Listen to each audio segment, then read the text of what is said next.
va vous présenter la pratique du sit wake, donc le wakeboard en position assise. On peut faire derrière un bateau, dans ces cas-là on surfe la vague, ou alors dans un wake park.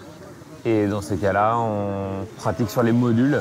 Et après, en termes de figure, chacun en fonction de son potentiel, son envie. Donc, il y en a qui arrivent à poser des gros tricks, c'est assez impressionnant. Le matériel, en fait, c'est une coque, les mêmes qu'on utilise en ski, qui est sur un châssis en aluminium. On a développé un matériel qui est complètement personnalisable, avec différents réglages ici, qui nous permettent d'ajuster à la fois la hauteur d'assise, l'angle d'inclinaison, d'avoir les fesses plus ou moins basses, ou au contraire d'avoir une position la plus à plat possible.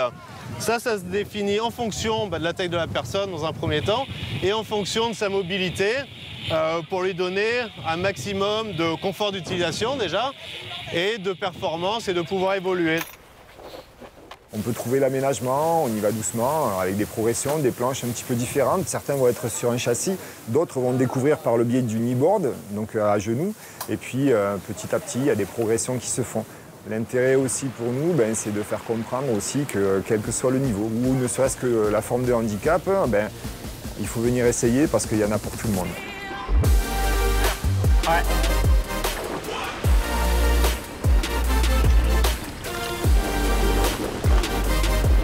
On est vraiment en symbiose avec les éléments, où on a des grosses sensations de glisse, de liberté. Quand on saute, le moment où on décroche, on est en l'air, on flotte, on vole, et on atterrit et pam, ça glisse.